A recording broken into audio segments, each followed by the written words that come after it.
Watertown City Planning Commission meeting to order. Roll call. Cohen. Present. Hanson. Present. Stein. Here. Brink. Here. Aletsky. Here. Kays. Yep. And so Dolly, Darkins Johnson, and Ford are absent. We have a quorum. All right, thank you. First item is the invitation for public comment. For anyone not on the agenda, please see Brandy. You can come up and speak later. Need an approval of the agenda. Second? Second. All in favor? Aye. Agenda approved. Need a motion to approve the minutes from the January 9th meeting. Second? Second. All in favor? Aye. Minutes approved. Next item, Resolution 2020-02. Okay, thank you, Mark.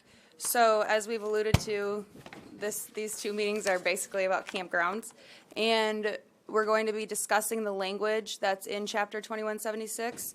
So this will be an ordinance amendment to this existing ordinance. We've talked about this one in the past a couple times and have thrown around language that we thought was appropriate. And so what we had brought up was that right now our ordinance says no campground may be occupied by the same person or persons for more than 30 days in one calendar year. So in the discussion before too, when we're talking if it's a camper or a person, this is directly related to a person. And so then also the board had asked that I look into other campground ordinances, which I did. And ours is actually very similar to Brookings and like almost exact. And there was just a couple differences. Actually, we have more of a requirement for setbacks, and then also for our campsite stay and how long people can be there. So the language that I'm proposing is it'll state campsites shall be used by the same persons as temporary seasonal stays only, and no stay shall exceed 120 days in one calendar year, which is 4 months. And before we had talked about a time frame and saying between April to November, but I don't think that that's necessary because our main concern would just be that these are not turning into permanent residences. But if somebody really does want to camp through the winter months, go for it. So I'll leave it at that and we can discuss. Or if you guys have any questions, because this is proposed. 120 days in a row or 120 days in a year? In a year. So it wouldn't have to be in a row necessarily. But the campground operator shall keep the accurate records of when the people are there. Once we get through the discussion, I've got 2 amendments, Mr. Chair. All righty. Anything else to add on this? Any questions on it?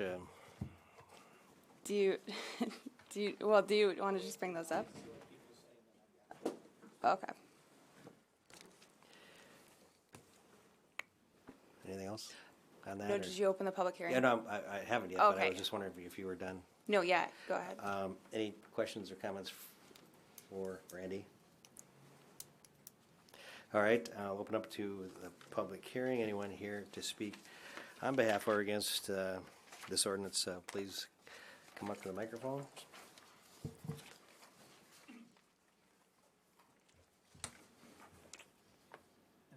No. Mike Lawrence just was up here. As you know, the current, I'm part of the origination of this change. It goes to the fact that there's a campground that operates currently that does not follow the city ordinance and has had no issues. I mean, that's what I think we need to keep in mind. I believe that long-term camping, park model camping, is something that actually lessens the impact because the people are there. They are that your neighbors. They're not coming in on Friday and leaving on Sunday. The one campground we have the most issues with, or pretty much when you talk to the police department, the only issues with is the city park that's set up as a first come first serve. If you want tourism and you want things coming from other towns, you have to have reservations. You have to have the ability to stay for a long period of time. You know, nobody's going to drive up here from Sioux Falls on a first come first served basis. You know, and if you get into that seasonal, like Jason was talking about, and I know in this community a lot of people think it's kind of mind blowing, but there's a ton of lakes that have a business model like this, and a lot of those lakes actually, the campers stay there year round, and they build little decks on them. They plant trees. They put a garden up. They do things like that actually improve the site. You know, I talked to Bonnie. She actually referenced the same campground that Jason was talking about. People want to go to those campsites, you know, and they're successful because of the way they're ran. So I just think that limiting somebody's business model based on 30 days, when we don't limit the amount of time you can stay in a hotel, and in the C3, I could build a hotel here, and someone could live in that hotel. But we're wanting to limit the amount of time when we could do it, if I could do it for ice fishers. You know, if in our business model, if somebody wanted me to open the road to get to their camper and they wanted to stay and ice fish for a week, you know, out there, well, are you going to put that stipulation on a certain person's business model? That's what I'd like you guys to address. So, Mike, so you're saying there should be no limitation then? I'm not quite following. I think, and I had a discussion with the mayor on this, I think we need to find a way to make sure that people don't live there. If we can come up with that, it'd be great. And that's kind of why I discussed it this way. I do not want a trailer court either. I do not want people to live in these things. I think it should be, you know, short-term stay or seasonal for camping stay. And that's how I worded it the first time. It's been kind of reworded since then. But if somebody wants to come in the winter and stay for a week to go ice fishing up at Bitter, we're the gateway for that. I mean, we're the gateway for Glacial Lakes fishing. That we have a restaurant that operates out there year round, North Shore. They come back from fishing, they're going to go eat. You know, that's close to home. I don't think putting a limitation on a certain person's business model, other than the fact that we don't want people living there. And that's why I worded it the way I did. After unseasonally, you can't stay there. We have to kick you out if you're in the camper for this amount of time. And I read that as you could leave your camper there, because outside storage, I mean, you know, it was referenced at the other meeting. Well, are you going to have them move their camper? Well, I own the other 80 acres across the street. We could put them in a line over there if you'd like, but I think they'd look better if they were in their natural habitat. Yeah, in this ordinance, I would not be limiting if they could leave their camper there or not, because it specifically says persons. I mean, if you drive 2 miles into town, there's a row of ice houses and boats and boat lifts. If you come in on Highway 81, there's a row of campers and trailers and dump trailers, and those are all in the C3. This is C3. Well, with respect to the change in the ordinance, it's just the time a person can stay in it. None of it addressed the actual unit, the camper itself. Correct. The only thing that I thought is it's kind of a 3-month window is could be a short season. 4-month window could be a short season. That's why I had expanded it to the opening of pheasant season, because it's kind of a big deal in South Dakota. So my original wording of this was It was about 6 months. It was about 6 months, and then 30 days after that. So you did have something you could stand on and say, in the winter, you can't stay there all winter long. My amendment's going to be 180 days, just so. Any other questions? Thank you. Thank you. Anyone else here to speak on behalf or against this ordinance?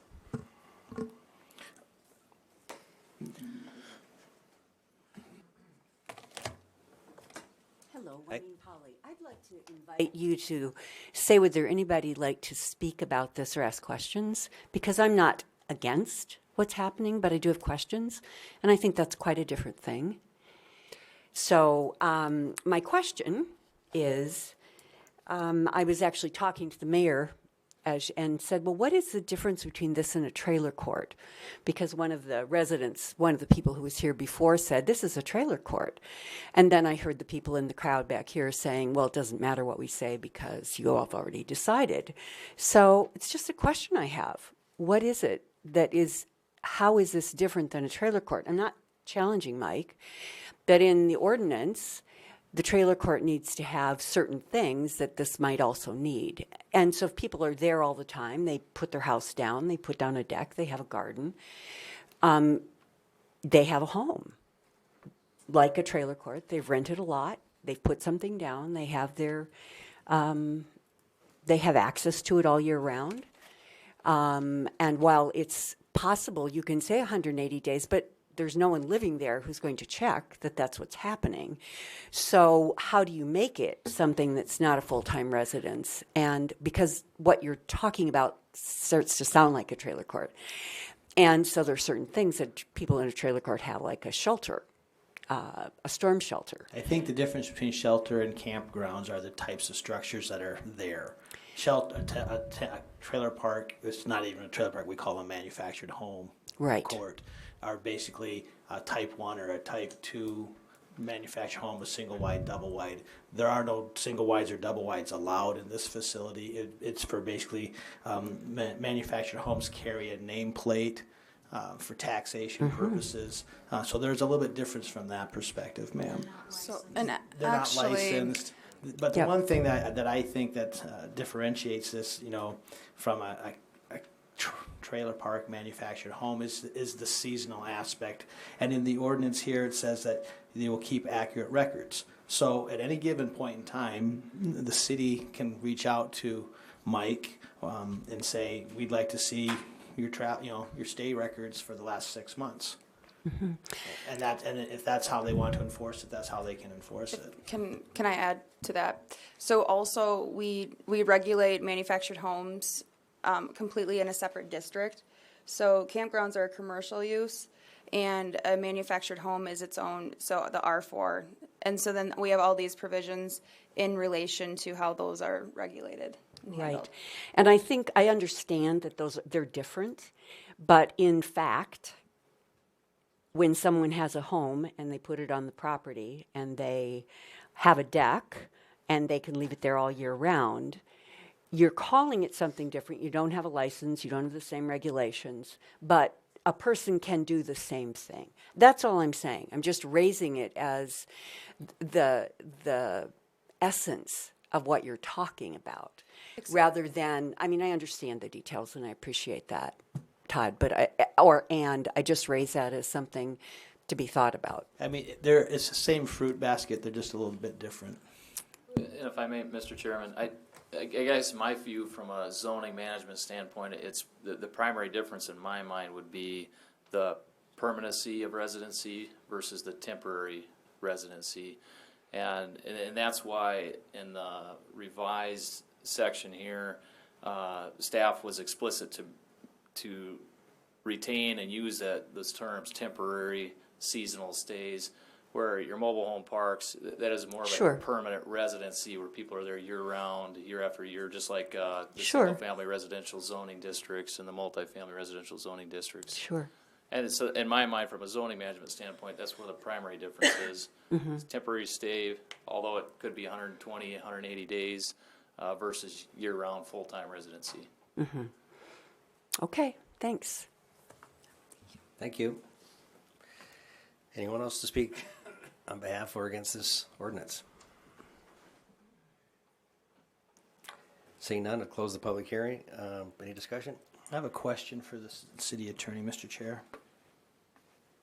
Matt, in your reading, just confirming Brandy's understanding that if we leave this at 120 or 100 days, or pick whatever the days are, that's only for people actually occupying the trailer, the camper, whatever.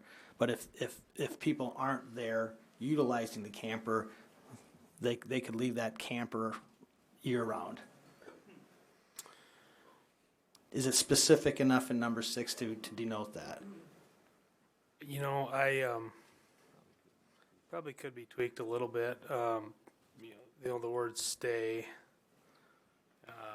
should make sure it's referring to people and not Structures. not structures.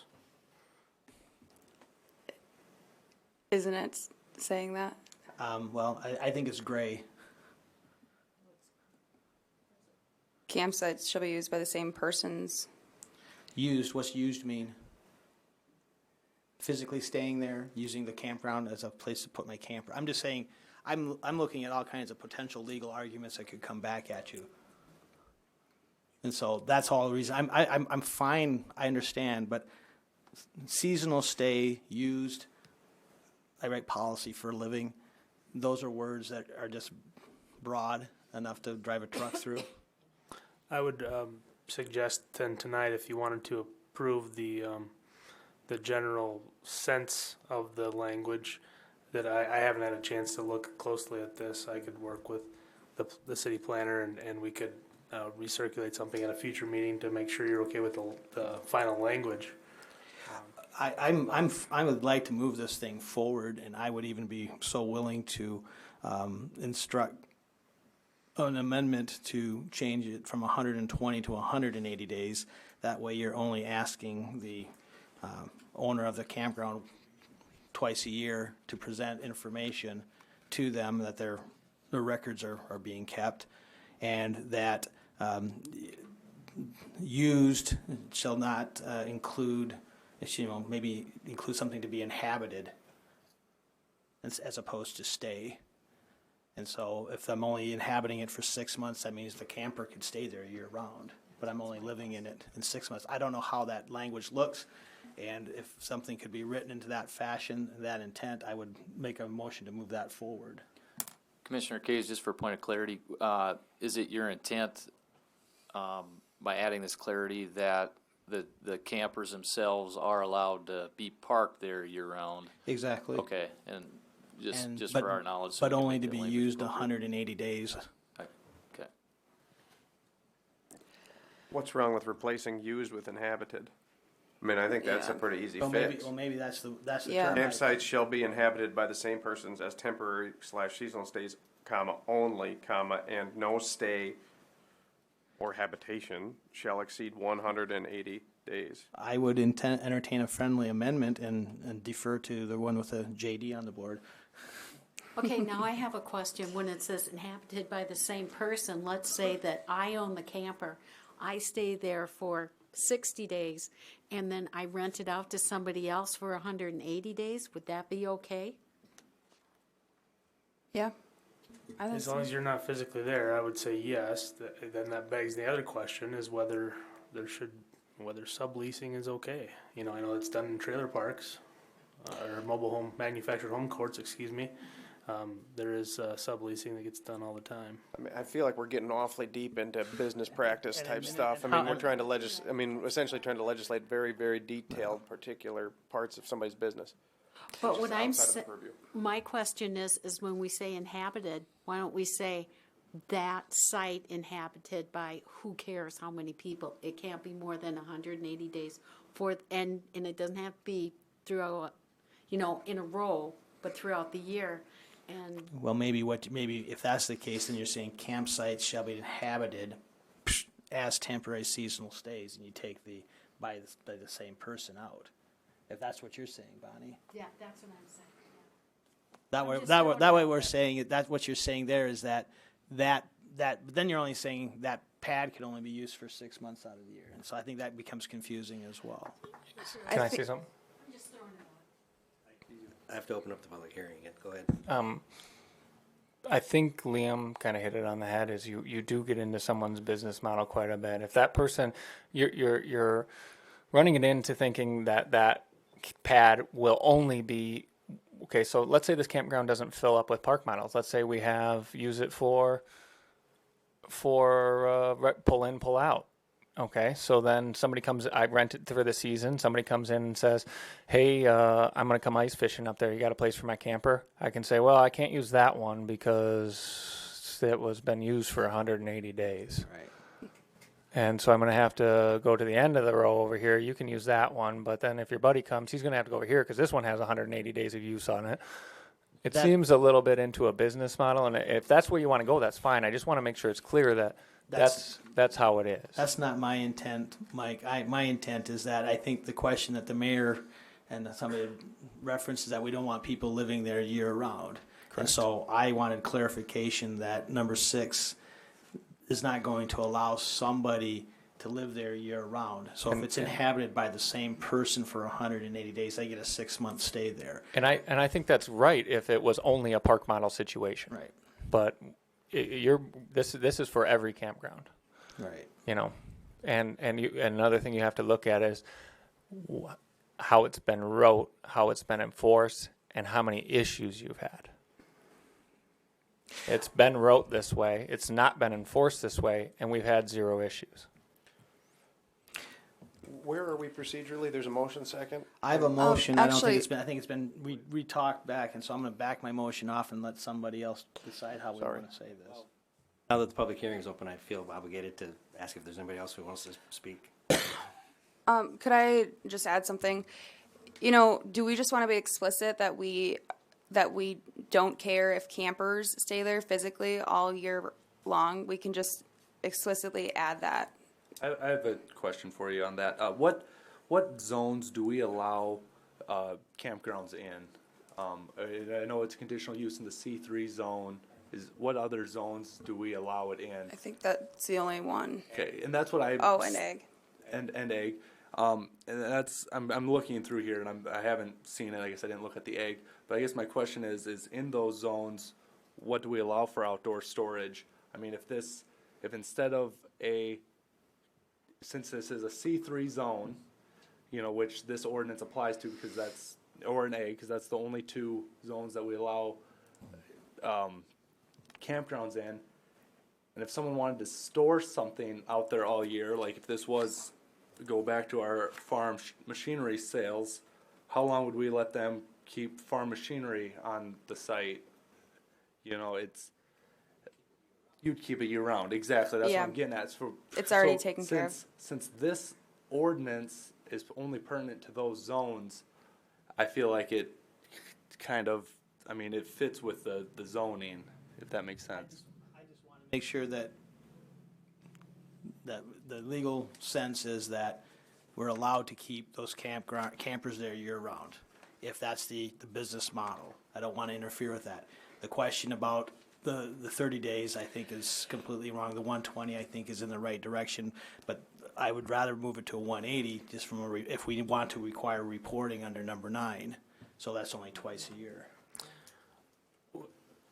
Mr. Chair, I'd make one suggestion. I would make it kind of jumping onto what Brandy said there about explicitly stating something at the end, allowing that explicitly states that campers are allowed.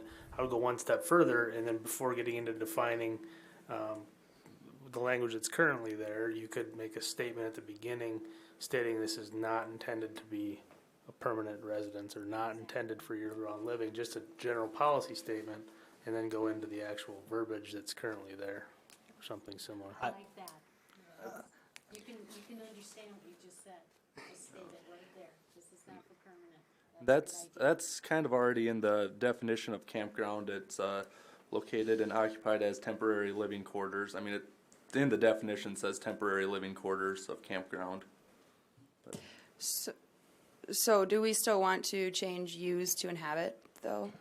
I want to tease that a little bit more, and let me try this language out. Campsites shall be occupied by the same persons as temporary/seasonal stays. I was going to suggest one thing before you keep going, is Go to ahead. remove the commas and the only and put campground shall only. Oh, Just my mother would thank you. Campsites, hold on, one more time, whatever the good, campsite shall only. And campsites shall only be occupied by the same persons as temporary/seasonal stays, and no occupancy shall exceed, no, or perhaps no individuals with a, possessive, no individual's occupancy shall exceed 180 days in one calendar year, or any one calendar year, I guess. That's where I wanted to go to. That works. And actually, so I started at 6 months, but then when I looked at Brookings, they actually only allow for 90, so it's less. So I didn't want to be too egregious with the timeline. But when we discussed it before too, we were at around that 6 month period. And if this is just to, so people are not staying there year round, 6 months. Brookings doesn't have a lake. Brookings City does not have a lake.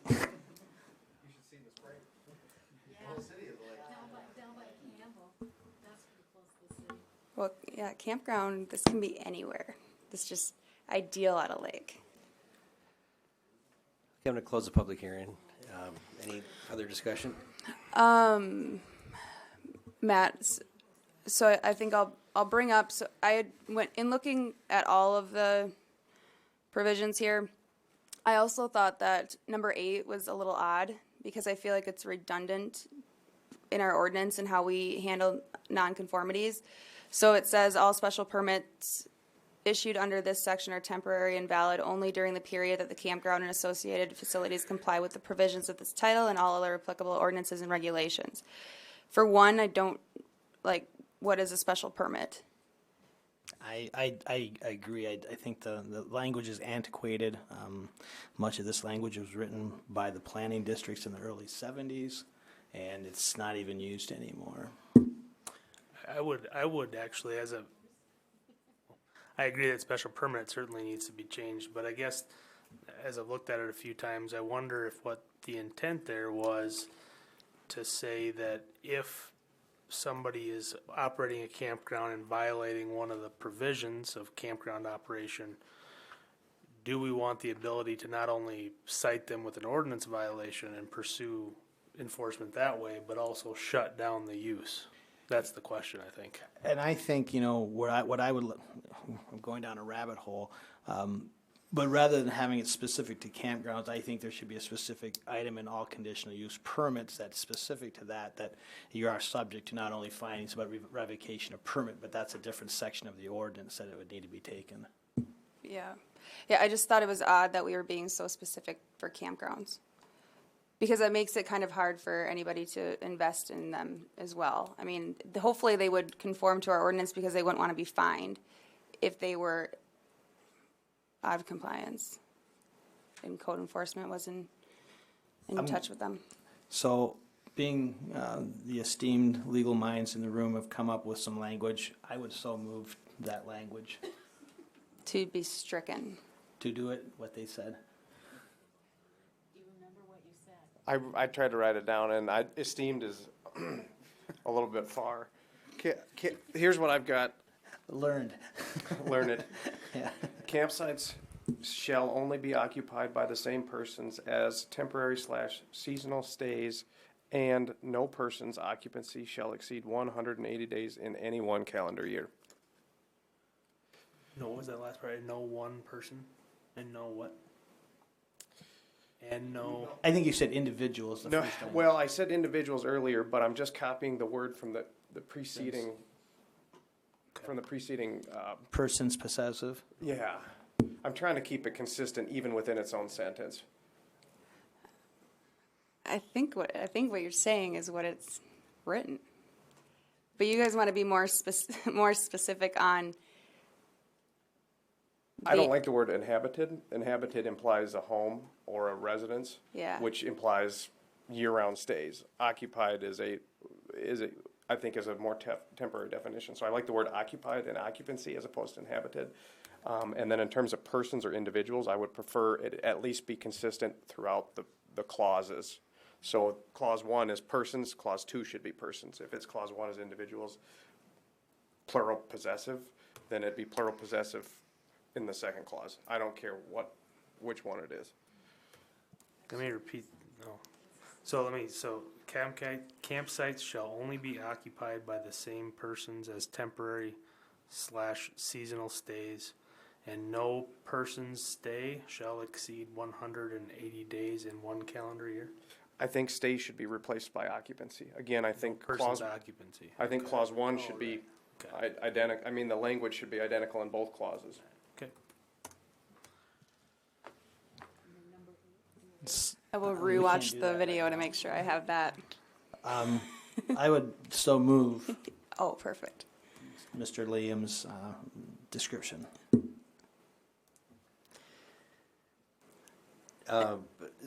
Were we changing number 8 at all then after all this or not?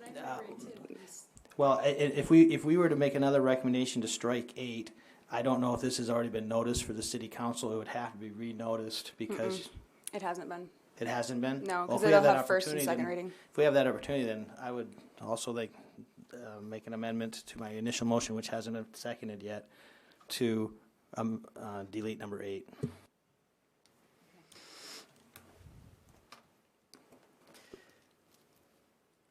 Motion is a change number 6 as I read it, and strike 8, correct? I'd second that motion. Any other discussion on that motion? Not, all in favor, say aye. Aye. Opposed? Motion passed. Good deal, thank you. Next item is open public comment. Anybody here to speak on anything that hasn't been addressed yet? Not on the agenda, I should say. Okay, all right, closing the open public comment. New business. None. Old business. So yes, the old business will be, I'll have an update on the Lake Commercial District that we met on last week with our committee. And so that consists of Todd, Diana Ford, and Blake Dolly, and Heath and myself. Heath wasn't present at that meeting, but so the last time we talked, it was over permitted uses, and then our goal was to get through the rest of the ordinance, which we did. And so I just want to review where we landed with that, and we can discuss it further if things are questionable. And some things we left in there for further discussion because there's just 3 board members there, and obviously all of your input is going to be important. So for the conditional uses, you'll see that we struck resorts, financial institutions, apartments, truck and bus terminal, wholesale establishments or warehouse in a completely enclosed building, and then the infamous other uses, which in the opinion of the Board of Adjustment are of the same general character as those enumerated in the CL district. So you'll see financial institutions actually we fell under retail establishments or service establishments, yeah. And then car wash we want to define because we don't have that definition in our ordinance right now. I mean, it's kind of self-explanatory, but for good practice, we thought that since we noticed that it wasn't in there, that we'll add that. And then for apartments, we moved that actually up as a permitted use. And that would be more so we would see that as like potentially like apartments on top of commercial buildings or just a commercial building it's in and of itself. But we thought if they were appropriate to be on top of commercial buildings that they would be appropriate to stand alone as well. And which would also be less intrusive as it's a residential use rather than commercial as some of the permitted uses are. And we also talked about, since most of the lake is zoned R1, it's either zoning it to an R3, or if we have the CL, it gives you more flexibility on the site. Yep. And then for the truck or bus terminal, we're going to come up with a transit station definition because we had talked about that if the trolley were to make a stop out there or something like that, then the definition of truck or bus terminal is actually it's not what we were intending And we're looking more this use for a public entity type of a deal. Yep. Yes, and I think actually I have those defined. Yeah, so the definition for transit station that I'd propose would be an area or building used for the transporting of people or goods by vehicle from one place to another. And then actually just while we're down here, then a car wash is a place or building where vehicles or equipment are cleaned. And then we have the storage shops building, or definition, sorry. And we talked about that last time too. And you'll notice that, and Chip had made a comment the last meeting about storage shops, and he has redacted that statement because he's okay with them being a permitted use after we had discussed that further. So I guess I'll stop there and see if you guys have questions about the uses that we came up with, or if there's any elaborating to be done. Sounds like you've made good progress so far. Are you guys, I mean, how many more meetings do you think you're gonna? Oh, you're done? Our intent is to present this to you tonight, let you digest it. I think we had talked about then coming back in February to have one last fight amongst ourselves. And then from there, going to public hearing. So we're looking at end of February, March type of frame for public hearing. Yeah, so there's some things that like I'll have to finish up, and then, but I'll keep, each meeting I'll keep having an update. Now, we won't have a plan commission meeting on February 6th.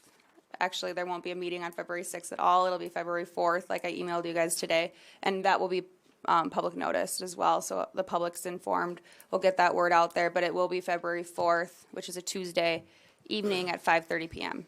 Still here in council chambers. But so then the next meeting was February 20th. So then by that time, I should be able to get all this language buttoned up and ready to discuss with you guys again. And then depending on how that goes, then we'll see where we're at as far as public hearings. So yeah, and the public too, to stay involved, because like we said, we do want this to move quickly because we have been talking about this district and we do want to get something in the books to protect the existing residential properties that have existed there and are 90% of the lake. While at the same time offering opportunities. Yes, yeah, exactly. That too, where if it's conducive to the lake and the recreation, then that we have this available, so that we're not having to, go with a different zoning district because we don't have something on the books that's applicable. So, Mr. Chairman, Brandy, if I may, since I missed that last meeting, could you fill me in, please? I'm not sure if this topic has come up yet, but I know it's been discussed, and I've been meaning to bring it up with the committee. If this CL zoning district is passed, one of the components we have to work out yet is how, when, if this will apply to the current commercial zones around the lake. And again, that's probably a better discussion to hash out in the committee and then bring a proposal forward to the board, but I'm not sure if that was discussed at the last meeting or not, but it is a remaining item. I don't think it has been discussed. I think from a use perspective, we're okay as far as those existing uses in those commercial zones are detailed within the proposed language. So that's the biggest issue that I had. We weren't going to make a use non-conforming based upon what was being there. Now, some of the area bulk and design standards may make the use non-conforming, but then that's something we're going to have to figure out and deal with. And again, I do think it is a good comment. We need to talk about that.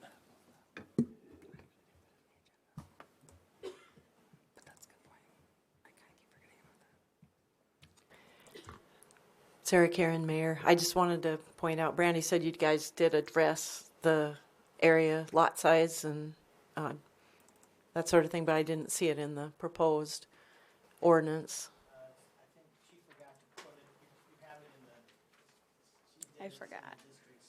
Oh, okay, it's in the. Make sure we have that. Commercial, yes. And so we kept that consistent, I believe, with C2. Except it would be 30 all the way around, and we did that because we got into the discussion of that at the lake, the front yard is the lake side, and the rear yard is the public right-of-way side, which is reversed from anywhere else. So we just kept it all consistent at 30. All right. Yes, sorry about that. That was a good catch, and sorry that wasn't in the agenda packet. Any other questions with the uses? Otherwise, I can move on. Yep. Do you have other old business or? Well, I mean, in this, Oh, you're not done yet. in this business. Okay, so then that's where the next part there is the area and bulk requirements, which references those lot size requirements. And so that won't be in this ordinance, but it'll be in that section 2110, in that chart. And then, so we get into the design standards, and we talked about the impervious area, and that was at 50%. We changed that to 60% after we did some calculations, and felt that that was appropriate to retain green space, but then also to allow for people to utilize their property too.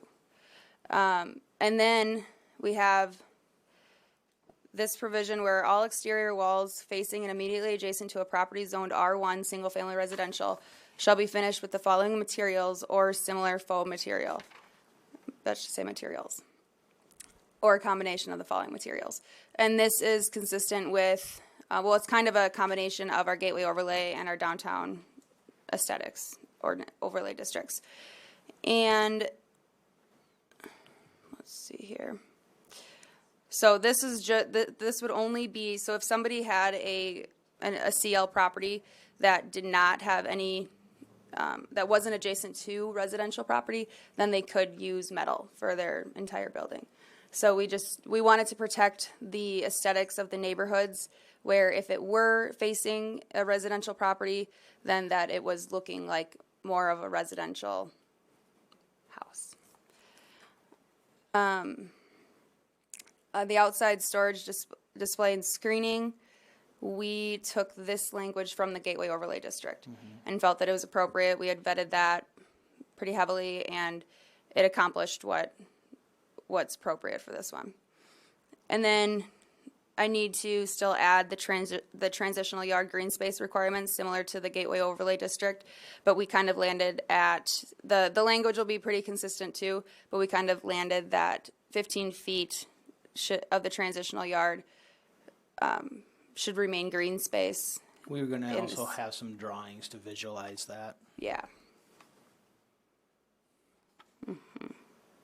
And then, because right now the side yard setback is 30 feet, so we felt that making it half, so if there was, the neighboring property was a house, that they would have some protections and setback screenings, and that it was green space and not like a parking lot.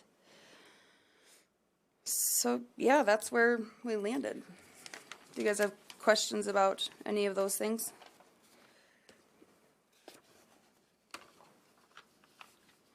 I think it looks really good, and I really like that you presented it to us with giving us time to digest it before we have to actually act on it, and allowing not only us to digest it, but the public or anyone else that has stake in this ordinance and other ordinances.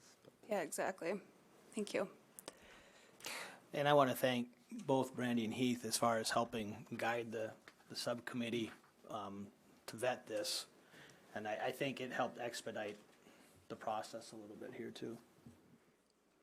Yeah, and I appreciate you guys' time too that sat on the committee and all the input that you gave. It was all very relevant. Good discussion all the way through, and pretty. We kept them within an hour, usually hour and a half. So we were efficient.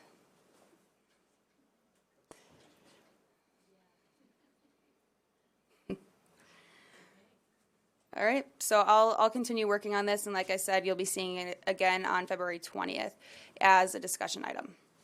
And then so too, in the meantime, feel free to reach out if you think about anything that you'd like to see added, because that's what I can do. Redline it, and then either just add items for discussion, and then we'll just keep vetting it.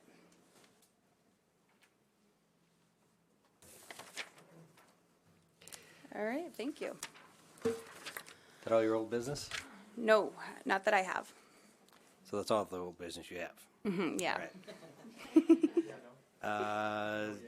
Right. Do we need an executive session? No. I take a motion to adjourn. So moved. Second? Second. All in favor? All right. Or adjourn, thank you. Thank you all.